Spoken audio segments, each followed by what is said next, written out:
Don People's Deadbolt. Let's talk about it.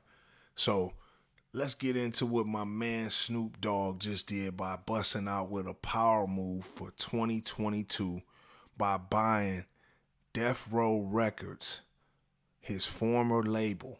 You know, the one that put him on, his first love, and ain't nothing but a Death Row thing. You know, he turns around and buys the label, cites that there is immense untapped value in this move. And I have to agree with Snoop on this, man. It is definitely a lot of value in Death Row Records. Just nobody knew how to do it right. Shout out to MNRK Music Group for selling it to Snoop Dogg, terms undisclosed. So that lets you know it was pretty much bought for peanuts. But that's besides the point. You know, the fact that Snoop is now owner of one of the most richest catalogs in music history, I think this is something to be celebrated. Snoop being the day one, protege of Dr. Dre.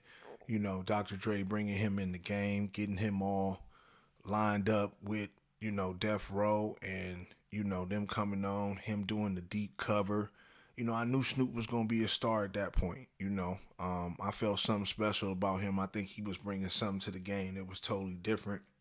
His laid back flow, his demeanor, I felt like it was unmatched. And I think Dr. Dre was able to really enhance that and bring that out of Snoop. And, so the early Snoop, man, was really a dog. And I really feel that, Dr. Dre really molded him and put him on the path of success. Now, obviously, his business wasn't as sharp as it is now, obviously, but he was coming in the game. He took lumps like a lot of other people. Didn't have his money right. Didn't have his management right. The whole nine. But I think a lot of people underestimated Snoop's staying power. Snoop was a megastar then. And he's still a megastar pretty much now.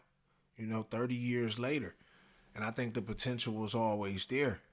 But you look at his history and just some of the things that Snoop went through and his early stages of his career. Going through the whole murder was the case and the trial and, almost going to jail for life. Having a situation over his head that was real serious and that at the time a lot of people might have thought, was good promo for the murder was the case, the little EP came out with and, that whole storyboard. But I seen it as something way deeper. And I think a lot of people who are in the know seen it that way too. And it's crazy because, Snoop talked about, selling his soul and giving it over, for the success and for the riches and everything that comes with it. And just looking at how Snoop's life has panned out, like if you really look at how Snoop's life has went and how things have turned out, it makes you wonder, like, yo, did he really make this pact with the devil? Obviously showing it so vividly in the video, him saying that, laying on his back, not thinking he was gonna make it, obviously being visited and given a proposition and rolling with it. And look at the now, not even having like short stand power. I mean, if this was an actual thing that Snoop did, I mean, this is something that, most people would they trade 30 or 40 years of being one of the top artists in the world and having everything at your feet, being able to smoke weed with presidents and everywhere. Like Snoop can smoke in places that don't even allow smoking.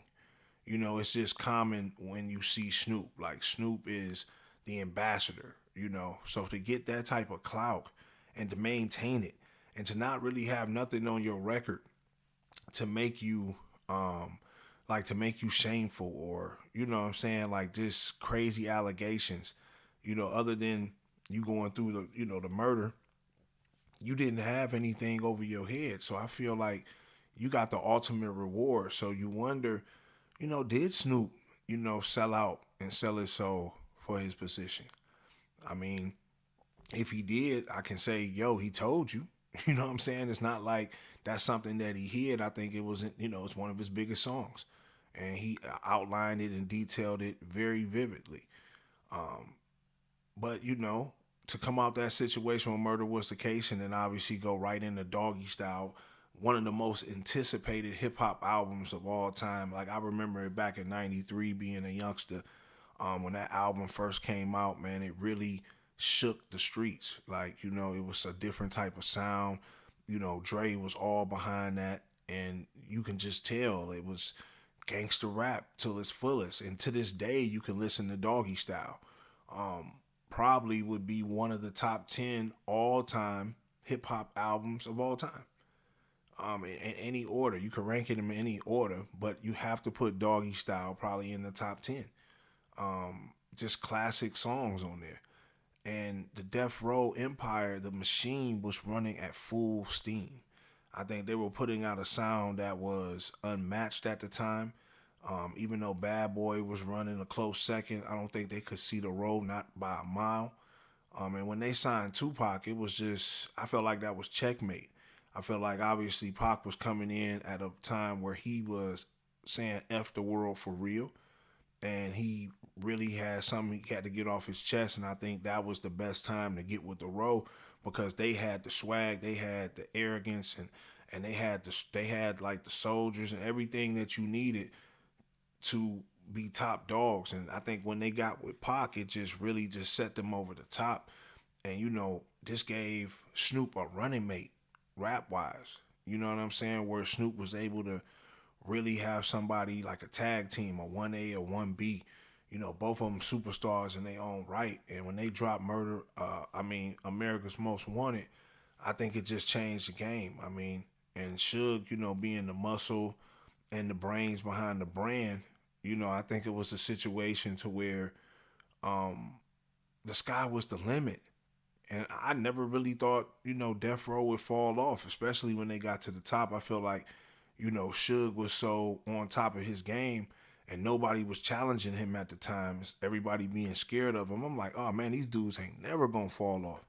But at the time, man, business wasn't straight for Snoop, obviously.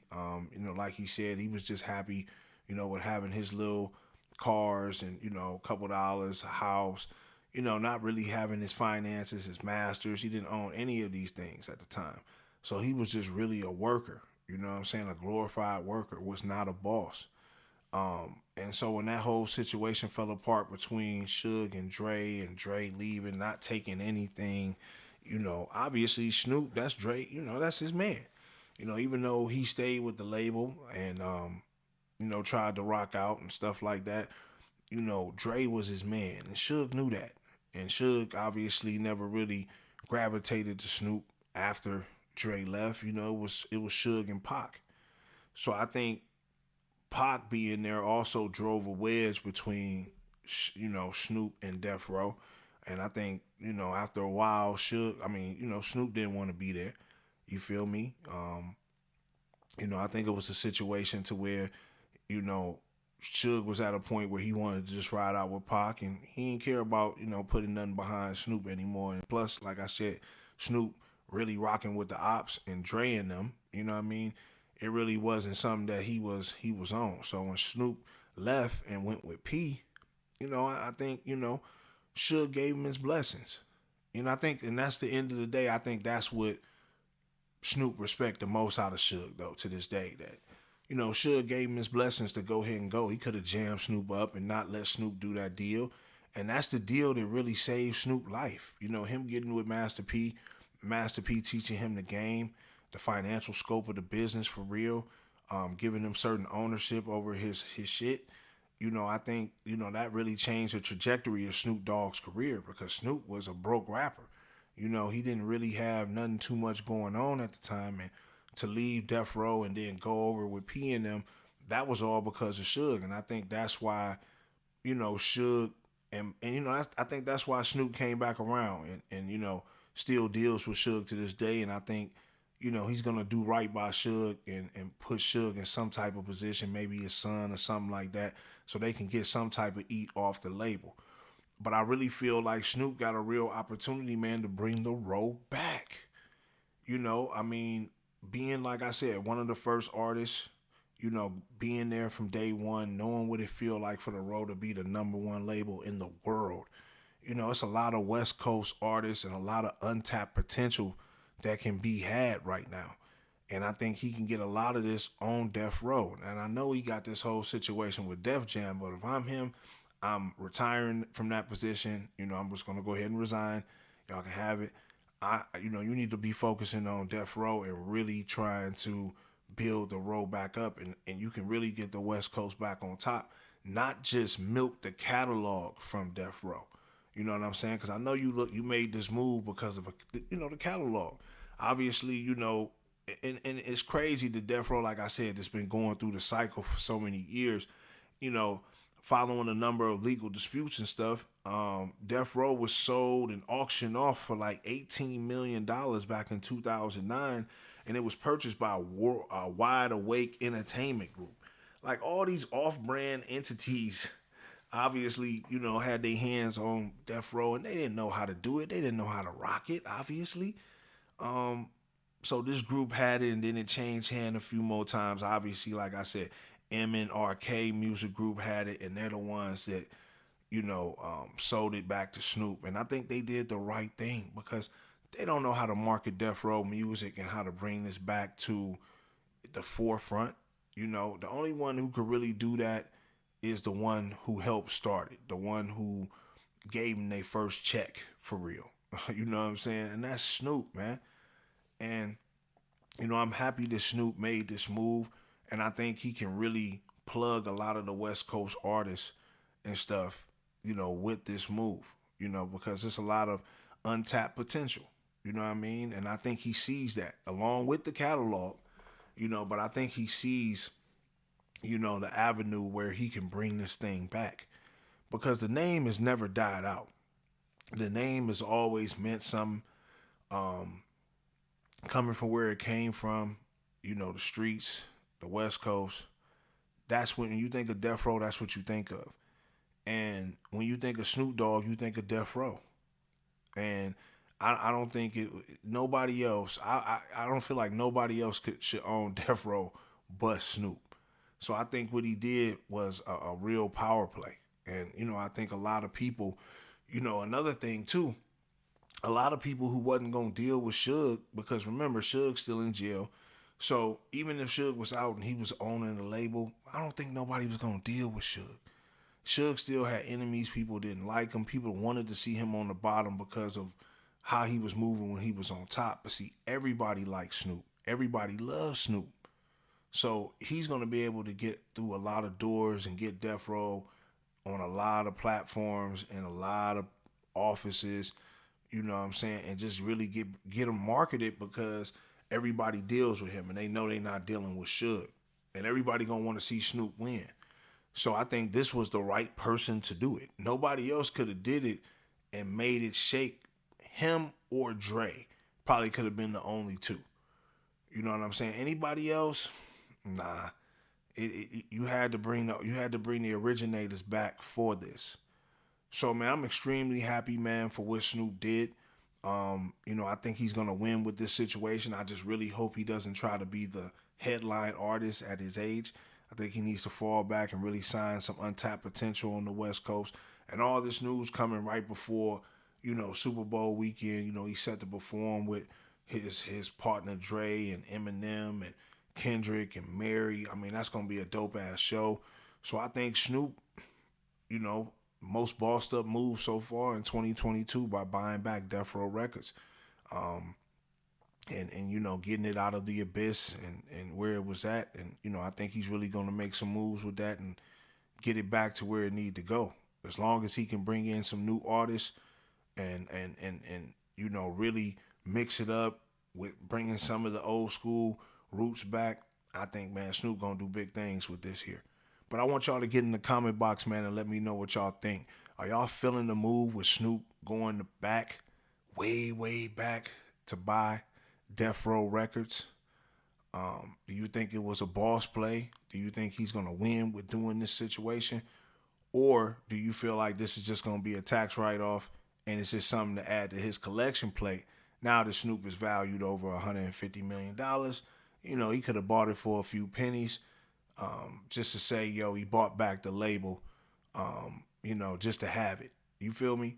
But we gonna see what he up to, man, and what he got planned.